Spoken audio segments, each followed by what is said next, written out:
Hello sir, recently யூடியூப்ல உங்களோட ஒரு வீடியோ பார்த்தேங்க. அதில் நீங்கள் வந்து ஆல்கோ ட்ரேடிங் பற்றி பேசியிருந்தீங்க. அதில் வந்து நீங்கள் ஸ்பெசிஃபிக்காக என்ன சொல்லியிருந்தீங்க அப்படின்னா, employees who are going to work பிஸியாக அவங்க ஒர்க்கில் ஹெல்டப் ஆகிடுறவங்களுக்கு ஆல்கோ ட்ரேடிங் ரொம்ப யூஸ்ஃபுல்லாக இருக்கும் அப்படிங்கிற மாதிரி சொல்லியிருந்தீங்க. அதை பற்றி இன்னும் உங்களால் எலாபரேட் பண்ணி சொல்ல முடியுமா? ஃபஸ்ட்டு ஆல்கோ ட்ரேடிங் யாருக்கு செட் ஆகும் அப்படின்னு பார்த்தீங்கன்னா, ஒர்க்கிங் கம்யூனிட்டி பீப்புளுக்கு தான் ஆல்கோ ட்ரேடிங் செட் ஆகும். ரெண்டாவது, அல்கோரிதம் ட்ரேடிங் ஏன் கொண்டு வந்திருக்காங்க அப்படின்னா, நம்ம இமோஷன்ஸ், ரிவெஞ்ச் ட்ரேட் அப்படின்னா, ஒரு ட்ரேட் லாஸ் ஆயிடுச்சு, கவர் பண்ணணும், அந்த லாஸை கவர் பண்ணணும் நம்ம ட்ரேட் பண்ணுவோம். That will end up in a huge mess. அதே மாதிரி ஓவர் கான்ஃபிடன்ஸ் இருக்கும் மார்க்கெட்டில். நான் எடுக்கிறேன், மார்க்கெட் எங்கேயுமே நான் எடுத்தால் ப்ராஃபிட் தான், எங்கே போகணும்னு எனக்கு தெரியும். ஓவர் கான்ஃபிடென்ஸாகவும் மார்க்கெட்டில் நிறைய லூஸ் பண்ண சான்சஸ் இருக்குது. ஸோ இதுக்கு ஒரு சொல்யூஷன் கொண்டு வர்றதுனால தான் ஆல்கோ. ஸோ ஆல்கோவில் வந்து நம்ம என்ன திங்க் பண்ணுறோம், ஃபார் எக்ஸாம்பிள் நிறைய டெக்னிக்கல் டூல்ஸ் இருக்குது. ஆர்எஸ்ஐ எனக்கு கட் பண்ணால் பை பண்ணலாம், நம்ம மூவிங் ஆவரேஜ் கட் பண்ணால் பை பண்ணலாம். ஸோ இப்படி பை பண்ணலாம்னா இதுக்கு பேக் டெஸ்ட் நிறைய பண்ணுவோம். ஒரு 2 வருஷம் பேக் டெஸ்ட், 2 வருஷம் இந்த இண்டிகேட்டர் இப்படி இது காமிச்சதுன்னா நம்ம இது பை வந்திருக்கா, அப்போ நமக்கு எவ்வளோ டார்கெட் போகுது. ஒரு சில பேர் வந்து எனக்கு 1000 ரூபா போதும் அப்படின்னா அவங்களுக்கு உண்டான நல்ல டூல். இந்த இண்டிகேட்டர் இங்கே வந்ததுன்னா எனக்கு 1000 ரூபா போதும் அப்படிங்கும்போது நம்ம மற்ற வேலை பார்த்துட்டு இருக்கும்போது அந்த ட்ரேடை மிஸ் பண்ணிடுவோம், இமீடியட்டாக போயிடும்.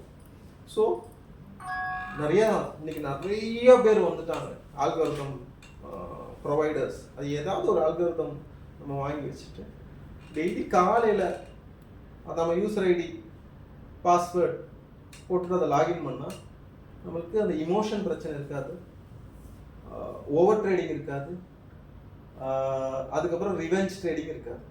ஸோ இதை கட்டுப்படுத்தினாலே நமக்கு நிறைய ப்ராஃபிட் இருக்கும். அதனால தான் இன்றைக்கி ஆல்காரிதம் வந்து ஓரளவு ப்ராப்ளம் அடைஞ்சிட்டு வந்துட்டு கஸ்டமருக்கு ஒரு ரிட்டர்ன் இருக்கு. பேசிக்கலி இன்வெஸ்ட்மெண்ட்னு எடுத்தாலே அங்கே ஒரு சின்ன அமௌண்ட் ஆஃப் ரிஸ்காச்சும் கண்டிப்பாக இருக்கும். இந்த இடத்துல ஒரு ஹியூமன் பிரெயினை சார்ந்து நம்ம இத்தனை நாள் இன்வெஸ்ட்மெண்ட் பண்ணிட்டு இருந்தோம் ஷேர் மார்க்கெட்டில். ஒரு human brain share market analyse பண்ணி அவங்களோட பணத்தை இன்வெஸ்ட் பண்ணும் போதே நம்ம நிறைய ரிஸ்க்கை பார்த்துருக்கோம். இப்போ ஒரு ஆல்கரிதமை பேஸ் பண்ணி ஒரு இன்வெஸ்ட்மெண்ட் நடக்கும்போது இதில் எந்த அளவுக்கு ரிஸ்க் இருக்கும்?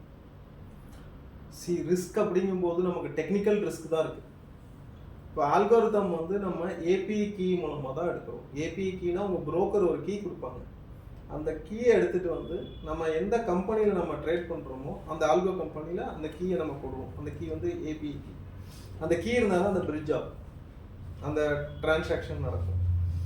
இப்போ ஒருவேளை அந்த நீங்கள் இந்த ஆல்கோரிதம் அந்த இதை புஷ் பண்ணி அந்த ஆர்டர் இப்போ 400க்கு மேலே வாங்கணும் பேங்க் நிஃப்டி புஷ் பண்ணி இந்த ட்ரேடிங் கம்பெனியில் ஏதாவது இஷ்யூ இருந்ததுன்னா அந்த நேரத்தில் மட்டும்தான் உங்களுக்கு ஒரு டெக்னிக்கலாக ஒரு ரிஸ்க் இருக்கும்.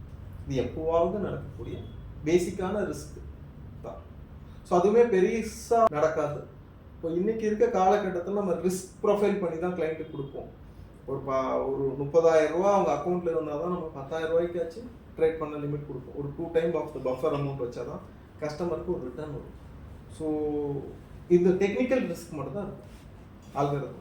இப்போ உங்களோட பெர்ஸ்பெக்டிவ்லேருந்து ஒரு பிகினராக இருக்கட்டும், ஆல்ரெடி ஒரு எக்ஸ்பீரியன்ஸ்டு ட்ரேடராக இருக்கட்டும், எந்த அளவு அமௌண்ட்டை ஆல்கரிதம் ட்ரேடிங்கில் இன்வெஸ்ட் பண்ணணும்? அவங்களுக்கு ஃப்ரீ டைம் இருந்தால் அவங்களே நம்ம வந்து நார்மல் ட்ரேடிங்கே பண்ணிக்கலாம். ஃப்ரீ டைம் அல்காரிதம் ட்ரேடிங் வந்து டைம் இல்லாதவங்களுக்கு மட்டும்தான் அந்த அல்காரிதம் ட்ரேடிங். இன்றைக்கி வந்து ரொம்ப கமிட்மெண்ட்டில் இருக்காங்க, எனக்கு அடிஷ்னலாக ஒரு 10,000 ரூபா வேணும் அப்படிங்கிறவங்களுக்கு வந்து இது ஒரு நல்ல வரப்பிரசாதம். இதுலேயுமே நிறைய ஸ்ட்ராட்டஜி இருக்குது.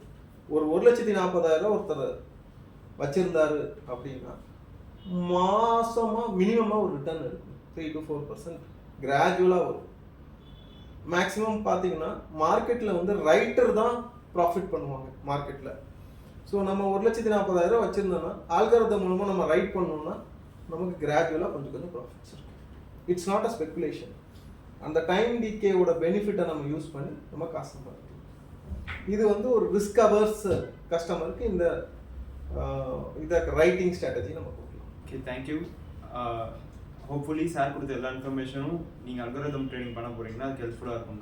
இதை தவிர்த்து உங்களுக்கு வேறு ஏதாவது டவுட்ஸ் கேட்கணும் அப்படின்னா கீழே டிஸ்கிரிப்ஷனில் ஒரு நம்பர் இருக்கும், அதை கான்டாக்ட் பண்ணுங்கள்.